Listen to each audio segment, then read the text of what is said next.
How many games do the New York Mets have to win to make the playoffs?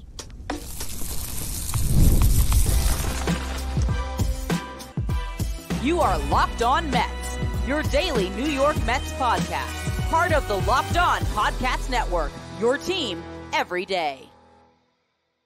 Hello to all you amazing Mets fans. You're watching Locked On Mets, part of the Locked On Podcast Network, your team every day. I'm your host, Ryan Ficklestein. If you want to find any of my work, follow me on X at Ficklestein Ryan. You can also find some of my writing at justbaseball.com, where I work as the managing editor. Now through September 22nd, all FanDuel customers can bet $5 and get a 3-week free trial of NFL Sunday Ticket from YouTube and YouTube TV. Visit FanDuel.com/lockedon to get started. All right, so today what I wanted to do is look at the Diamondbacks, the Padres, and the Braves, and just try to figure out how many games they're going to win this season. How many wins do the Mets need to keep pace and pass one of these teams by the end of the year? So I looked at all three of those teams and said, all right, if they play 500 baseball from here on out, what does that look like for the New York Mets? What is the win total they have to get to? So you start with the Diamondbacks, the team the Mets are about to play this week. The Diamondbacks are 75-56 with 31 games left to play. If they play one game under 500, they're a 90-win team. The Padres are 75-58 with 29 games left to play.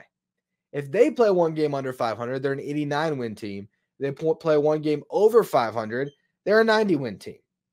There is every chance that those two teams are going to blow past 90 wins and be uncatchable this season. Then you got the Braves, who are starting to get hot, unfortunately. They started the month 3-7 in their first 10 games. That was the time for the New York Mets to gain some ground, to pass them up, and instead they lost those games that we talked about on yesterday's show to the Angels, the A's, the Marlins, swept by the Mariners, all that good stuff. Well, the Braves, since their 3-7 start to the month, are 10-4 in their last 14 games. They just blew out the Twins today. They still have 2 more games against the Twins this week, 4 against the Phillies to close off the week. Later in the season, they will play the Dodgers for a 4-game set, and then they close their season against the Mets and the Royals for a pair of 3-game sets. Other than that, they have 15 games against sub-500 teams. So the Braves' schedule, very favorable down the stretch. They're 71-60 with 31 games left to play. If they went 15-16, play one game under 500, they're going to be an 86-win team. So bare minimum, the Mets got to get to 86 wins this year. And more likely, the Braves are going to play at least one game over. That's 87 wins. So right there, with that benchmark alone, down the stretch, the Mets are going to have to play at least to an 18-13 record to get to 86 wins. Probably at least a 19-12 record to get to 87 wins. But if we're really thinking about it and what the Braves are going to do down the stretch, would it really be that surprising if they got to 90 wins, if they went 19-12 over their final 31 games? I don't think that's outside of the question at all with the way they're playing lately. And the fact that they're rolling out their rotation right now that has Max Fried and Ronaldo Lopez back with Chris Sale. So 3 out of every 5 days, you have a really good starting pitcher on the mound. Spencer Schwellenbach has been great for them. Charlie Morton isn't the best starting pitcher anymore, but he'll win you some games still. He'll keep you in there. I think the Braves very well could get to 90 wins. Since 2018, they have been over 90 wins in every full season except for 2021 when they won the World Series and won 88 games. So I really think that this might be a season where you have 3 wildcard teams that are at 90-plus wins, because the top of the league, the Dodgers, the Phillies, the Brewers, we might not get a 100-win team. And so that's more wins that can be spread out across all the other teams in the playoff mix. And so we really could see that good of a field making it into the playoffs this year, which is crazy because there's a large portion of this season where we were waiting for some teams to separate themselves. Well, the Diamondbacks and the Padres have done that, and the Braves might be well on their way to doing that again. If the number the Mets had to get to is 90 wins, that would mean they have to go 22-9 down the stretch. That's going to be really tough to do. Let's just say the Mets, they have 10 series left. Let's say they win 2 games every series, which would mean that they'd win every single series except for their 4-game set against the Phillies. So if they were to do that, that's 20 wins. That only gets them to 88 and 74. Now, I'm not saying this to discourage you and say the Mets can't make the playoffs. They can. But if they're going to do it, winning every series, as great as that is, that might not be enough. What this team needs more than anything else, they need a winning streak. That's what the New York Mets need to do at some point here. And if you look at their season so far, they had a 6-game winning streak in April, which came to an end after Francisco Alvarez went down with his injury. They had a 7-game winning streak in June. That was their best winning streak of the season. And they had 2 5-game winning streaks in July. But only 4 times this season when the Mets have won 5 games in a row. They either have to do what they did in July, so put together 2 separate 5-game winning streaks, which means you win a series, you sweep a series, which could happen this week. Let's just say the Mets drop the first game, win the second 2 or the final 2 against the Diamondbacks and sweep the White Sox. That'd be a 5-game winning streak, right? You got to take advantage when you do get those bad teams in your schedule. And at some point, you got to go on a run. Being the Diamondbacks is the first step for the New York Mets. Handling your business against the White Sox is the next one. Then you got the Red Sox. Then you got the Reds. This is a part of the Mets schedule that I do think they can take advantage of. They're not playing awful teams the whole way through. There's only one in the White Sox, but it's a pretty bad team. And then you have teams that are going to be competitive, the Red Sox and the Reds. The Reds are a sub-500 team, but they can beat you in a series. The Red Sox are above 500. Those are tougher teams, but teams the Mets can handle. They have to string together wins at some point. The time is now.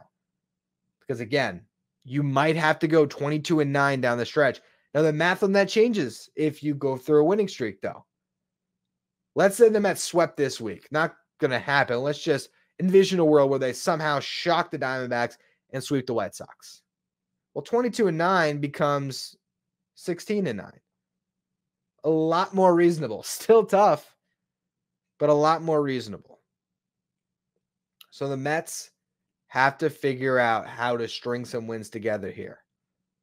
And it all starts playing the Diamondbacks because there is still a world where one of those 3 teams, the Diamondbacks, the Padres, or the Braves, collapse. And the good thing for the Mets, they already had the tiebreaker over the Padres. If they beat the Diamondbacks in this series, they will get that tiebreaker. And the same thing when they put the Braves at the end of the season. They're all even at 5 wins apiece right now. They win that series, they'll have the tiebreaker over Atlanta. So this series is pivotal for the New York Mets to try to get that tiebreaker over the Diamondbacks. More importantly, to not let a really good team make the math nearly impossible. Because one bad series could literally cripple the Mets' chances this season. So what I'm going to do next year is preview Mets versus Diamondbacks. First, though, quick word from our sponsors. Today's episode is brought to you by FanDuel. You've heard us talk a lot about FanDuel, America's #1 sportsbook. Well, we now have something a little bit different for you. Now through September 22nd, all FanDuel customers can bet $5 and get a 3-week free trial of NFL Sunday Ticket from YouTube and YouTube TV. Then with a YouTube TV base plan, you'll be able to watch every regular season Sunday afternoon out-of-market game. Again, this is for all FanDuel customers, not just new customers, where you just bet that $5 and get a 3-week free trial of NFL Sunday Ticket from YouTube and YouTube TV. All you need is a Google account and a current form of payment, and you can cancel anytime.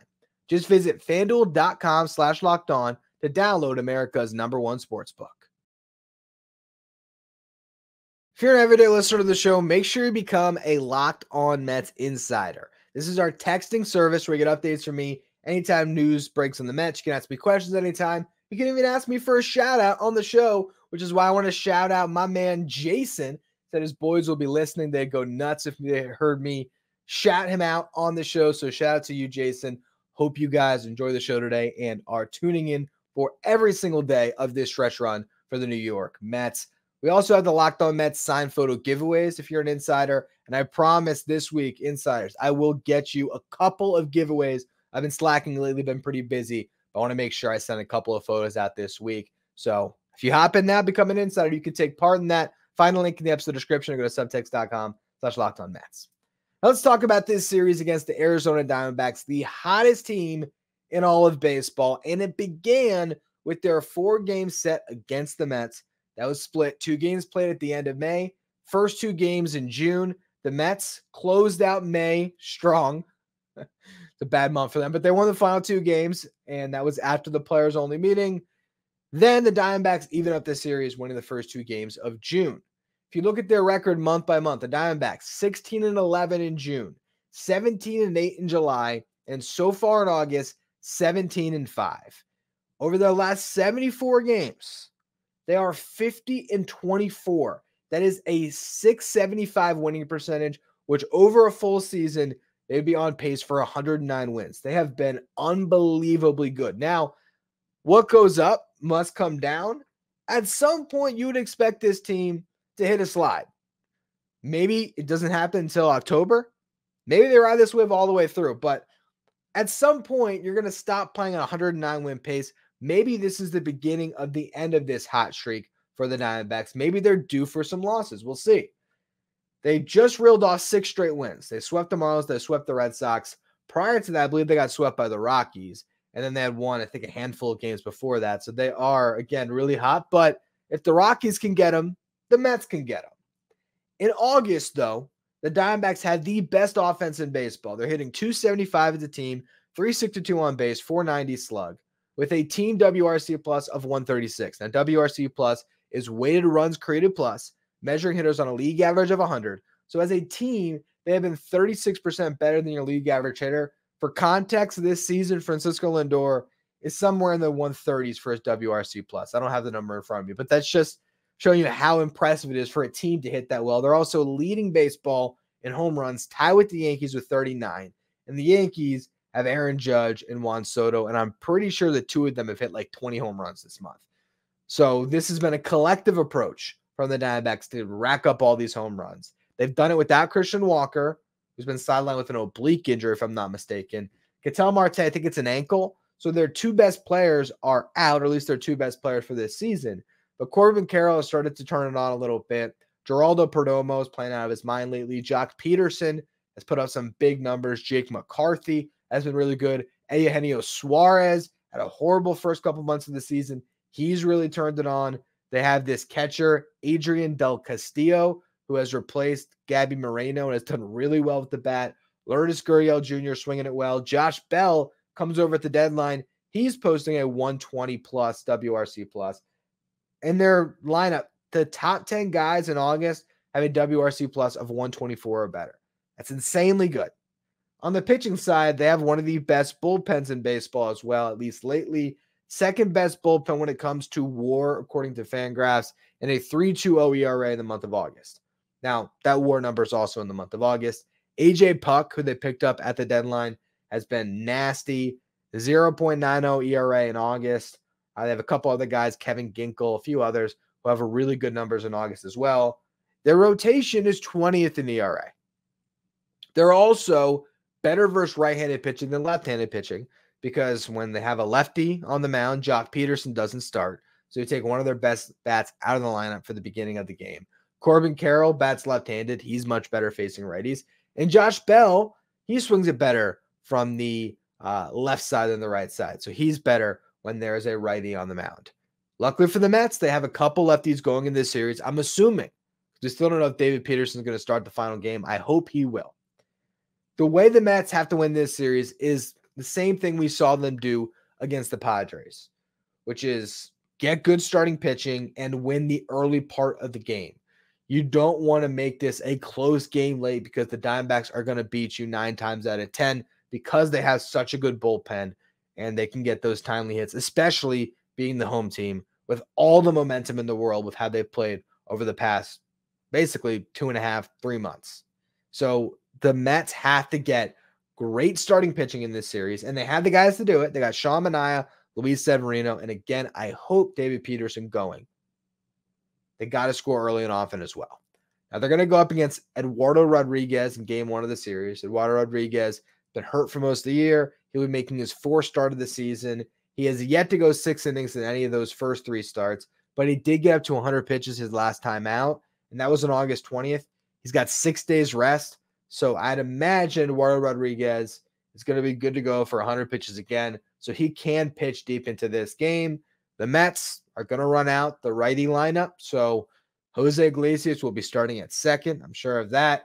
I imagine you're going to get one of Bader or Taylor in center field, and Starling Marte is going to be in right. I do wonder at some point, do the Mets lean into a lineup that doesn't have Harrison Bader or Tyrone Taylor? So against left-handed pitching, that would mean starting Jeff McNeil in left field, starting Nimmo in center. I think against right-handed pitching, we're going to start to see that group of Jesse Winker, Brandon Nimmo in center, and Starling Marte in right a little bit more often, because those are clearly your best bats, and you could always go to defense late in games and still sub in Harrison Bader and Tyrone Taylor. It's all hands on deck at this point, so the Mets got to do whatever they can to get those runs early in the game and then go to their best defensive group to close out those tight games. So we'll see how it all shapes up. That's game 1. Game 2 is going to be Luis Severino versus Brandon Pfaadt. Pfaadt has a 4.08 ERA in the season. The Diamondbacks have won 7 of his last 8 starts, though. 3 of those wins have come in games where Pfaadt has given up 4 or more runs. That just shows you how much the Diamondbacks lineup has been carrying this team. Pfaadt is a good starting pitcher, but he attacks the zone. The Mets can get on Brandon Pfaadt. I don't think this is a guy that is going to just overpower them. They have a good shot. Really, I think with all of these starting pitchers, again, the onus is on the Mets to score early in these games, to make it tough on the Diamondbacks. Maybe also, especially the first one against Eduardo Rodriguez, making his 4th start. Maybe you can knock him out super early and get that bullpen tired for the rest of this series. It's going to be critical to win these early parts of these games. Again, that's always apparent, but when you're playing these teams with really good bullpens and starting pitching that's a little bit more shaky, again, you look at what the Diamondbacks have done in August. Their rotations ERA is ranked 20th. You look at their lineup, you look at their bullpen, atop the league. The rotation is their Achilles heel, if there is one. So that's where the Mets have to attack. And again, it's on Sean Manaea and Luis Severino to really deliver, and then hopefully David Peterson, who would be going up against Ryan Nelson. Nelson has a 4.29 ERA on the season, but over his last 7 starts, he's got a 2.91 ERA, a whip of 0.99. He has pitched so well, and Jordan Montgomery has not, that they have pushed Jordan Montgomery into the bullpen. So that's a testament to how good Ryan Nelson has been throwing the baseball, which is interesting because, I mean, it's just a self-serving thought. I think it was probably it's probably 6 weeks ago, I had signed an article at Just Baseball talking about how Ryan Nelson did not deserve to be the odd man out of the rotation with Eduardo Rodriguez and Merrill Kelly on the verge of coming back. And sure enough, he was able to hold on to a spot, Jordan Montgomery being the guy that got sent to the bullpen. So yes, I'm just patting myself on the back a little bit for assigning that story to one of my writers. But hey, it's an interesting team for sure right now. And the good news for the Mets is you don't have to face Zach Gallen. He's still their best starting pitcher. So the Mets get a little bit of a break there. But this is going to be a very tough series. You're playing on the road in Arizona, a lineup that is red hot in a ballpark that is a hitter's friendly park for sure. These are games where the Mets could jump out to an early lead and it can get away from you quick too. Okay. They can play some very high scoring games. So we'll see exactly what happens here. The Mets got to do their damnedest to get 2 of these games, but at least take 1.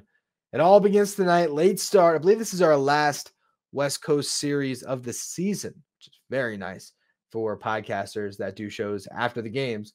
But a couple 9:40 starts to open up the week, and we will see exactly where the chips fall. To close out the show, though, I want to talk about the 2 most important pitchers for the New York Mets down the stretch. We'll get to that in just a minute. First, though, another word from our sponsors. Today's episode is brought to you by Supply House. Get supplies from the site that's made for skilled trades, supplyhouse.com. Supplyhouse.com is a reliable way to order plumbing, HVAC, and electrical products online. Their easy-to-use website is packed with helpful resources and the latest product info to help you get the job done right. Get expert support and industry-leading service from the friendliest folks in the business and talk to a real person every time. Pros in the skill of trades can get a competitive edge by joining Supply House's free Trade Master program, where every Trade Master gets access to a dedicated phone line, free shipping, and discounts on every order. Join the thousands of trade pros already benefiting from their free membership at supplyhouse.com/T-M and order plumbing, HVAC, and electrical supplies from anywhere with just a few clicks at supplyhouse.com. Stay up to date with all the latest in the world of sports by checking out Locked On Sports Today, streaming 24/7 on YouTube. Now, today at justbaseball.com, we published an article talking about Sean Manaea and Luis Severino and the impact they have had on the Mets rotation. Shout out to Tyler Antonelli, who wrote that article. He also helps me out here with Locked On Mets. He does those lineup graphics that you see if you're a Locked On Mets insider. He also posts the episode each day on the Twitter account. So shout out to you, Tyler. And he wrote a really good piece about Manaea and Severino because you look at this offseason, and it's pretty insane the production the Mets got from these two guys. When you sign them, Severino was coming off a season where he pitched to an ERA north of 6. It's actually verging on 7, 6.65. Sean Manaea pitched to an ERA in the 4s, and he was mostly a relief pitcher last year. They signed these guys for Severino 1 year, $13 million, Manaea 2 years, $28 million. To contracts where it was clear they were going to be starting pitchers. At the same time, we didn't even know if either of them would stay in the rotation all season long. There was serious injury questions with Severino, and again, Manaea had just had a season pitched out of the bullpen. They obviously were going to be in the opening day rotation. But there was a world where Kodai Singh gets healthy, Christian Scott comes up, where one of those guys gets boxed out. But instead, here we are, 25 starts in for both of them. Final 31 games of the season, so they each probably get 5, maybe 6 more turns. And they have been the best 2 starting pitchers on this team. Now, David Peterson, in a smaller sample size, has a case to be made for sure, 2.85 ERA and 15 starts. But it's 15 starts. It's 85 innings. These guys are both over 135. For Severino, he's over 145 innings pitched with, again, 5, maybe 6 starts left, probably 6 for Sevy. He's looking at, let's just say he averages 6 innings per start, which is not unrealistic for what he has done lately. You're looking at clearing not just 180 innings, potentially clearing 190 innings pitched this year. For $13 million. It's pitching to a sub-4 ERA, 3.84. That's exceptional value. Sean Manaea, at times we've seen him look like a legitimate frontline starting pitcher. Now, because he's more of a mid-rotation guy, there's other starts where he's been far from that, and we'll see which version you get down the stretch. But if Sean Manaea has a strong close to this season, he's got a 3.48 ERA right now. He might get that ERA below 3.3.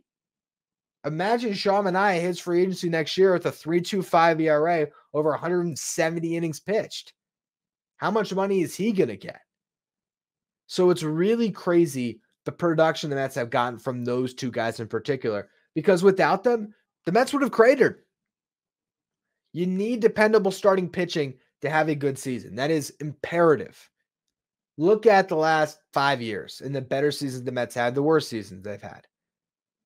I'll just talk about the lifespan of this show. 2019, the Mets were remarkably healthy throughout that year. They got healthy seasons from DeGrom, won a Cy Young, Noah Syndergaard, Zach Wheeler, Marcus Stroman came into the fold.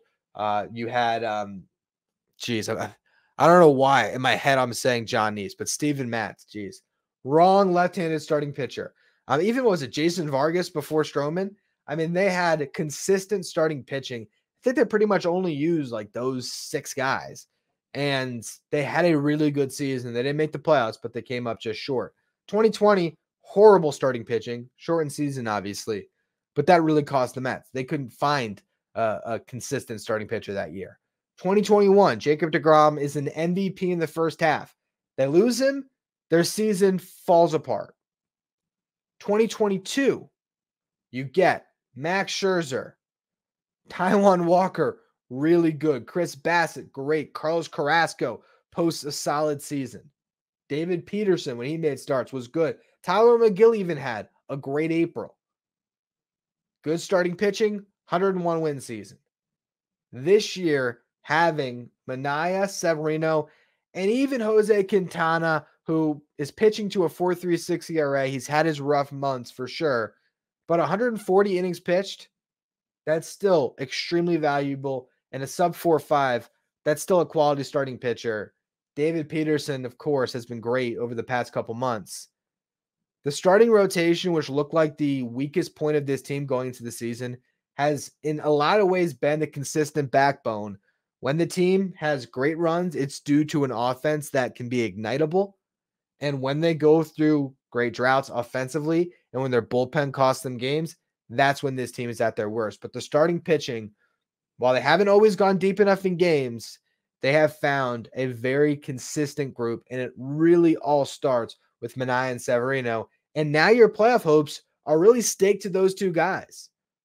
Are they going to rise to the occasion and put an exclamation point on their bounce back seasons? Is Luis Severino going to deliver 6 quality starts on the stretch and pitch like a frontline guy? Same thing for Sean Manaea.